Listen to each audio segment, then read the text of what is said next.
Welcome to Iniya's kitchen. நம்ம இன்றைக்கி பார்க்க போகிறது இட்லி குருமா. இது எப்படி செய்யலான்னு பார்க்கலாம். இதுக்கு தேவையான பொருள் ஒரே ஒரு வெங்காயம், ஒரு தக்காளி, கொஞ்சம் தேங்காய் துருவல். ஒரு மிக்ஸி ஜாரில் கொஞ்சம் பொட்டுக்கடலை போட்டுக்கலாம். அந்த நறுக்கின ஒரே ஒரு தக்காளி போட்டுக்கலாம்.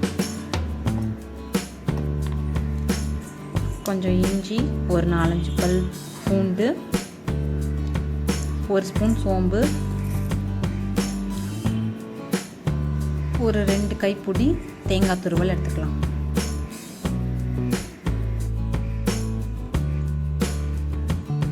ஒரே ஒரு வரமிளகா போட்டுக்கலாம். வீட்டில் அரைச்ச குழம்பு மிளகாத்தூள் 1 ஸ்பூன், 1.5 ஸ்பூன் கரம் மசாலா, மஞ்சத்தூள் ஒரு 1/4 டீஸ்பூன் எடுத்துக்கோங்க. 1 கப் தண்ணி ஊற்றிக்கோங்க. கொஞ்சம் உப்பு போட்டு இந்த பதத்துக்கு அரைச்சி எடுத்துக்கோங்க. இப்போ ஒரு பேன் எடுத்துக்கலாம். அதில் கொஞ்சம் எண்ணெய் ஊற்றிக்கலாம். எண்ணெய் காஞ்சதும் கடுகு போட்டுக்கலாம். இது ஆப்ஷனல். இல்லாட்டி பிரிஞ்சி இலை 1, கிராம்பு 2, ஒரு மராட்டிக்கு 2 பட்டை, கொஞ்சம் கருவேப்பிலை, இதெல்லாம் போட்டுக்கலாம். 2 வரமிளகாய் போட்டு இது நல்லா வணங்கினதும் வெங்காயம் சேர்த்துக்கலாம். வெங்காயம் வணங்குறதுக்கு கொஞ்சம் மஞ்சத்தூள், உப்பு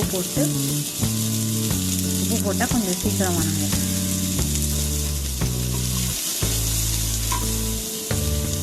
இந்த இட்லி குருமா இட்லி தோசைக்கு மட்டும் இல்லாமல் சப்பாத்திக்கும் அட்டகாசமாக இருக்கும்.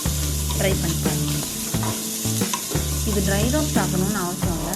கொஞ்சம் வணங்கினாலே போதும். இது கூட ஒரு நறுக்குனா ஒரு தக்காளி போட்டுக்கணும்.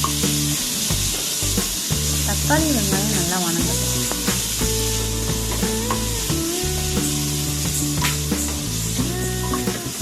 கொஞ்சம் நல்லா வணங்கினதும் நம்ம அரைச்சி வச்சா அந்த பேஸ்ட்டை சேர்த்துக்கணும்.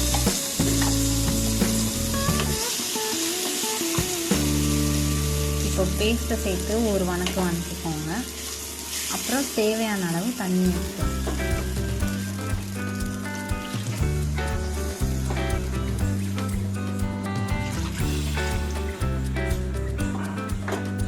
எனக்கு கொஞ்சம் குருமா தண்ணியாக இருந்தால் பிடிக்கும். அதுக்காக நான் இன்னும் கொஞ்சம் தண்ணி ஊற்றிக்கிறேன்.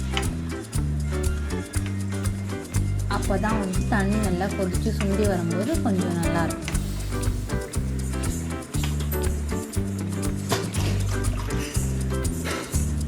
இன்னும் கொஞ்சம் தண்ணி சேர்த்து நல்லா கொதிக்கட்டும்.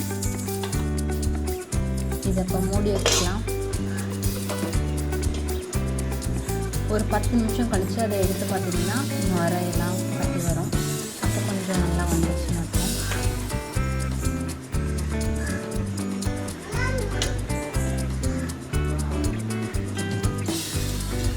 ஓகே, கொஞ்சம் குருமா ரெடி ஆகிடுச்சு. கொஞ்சம் உப்பு பத்தலன்றதுக்காக இப்போ நான் கொஞ்சம் உப்பு சேர்த்துக்கிறேன்.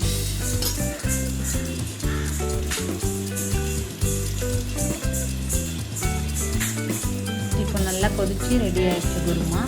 இப்போ இறக்குறதுக்கு கொத்தமல்லி, புதினா தூவிக்கலாம். அவ்வளோதான், ரெடி ஆயிடுச்சு.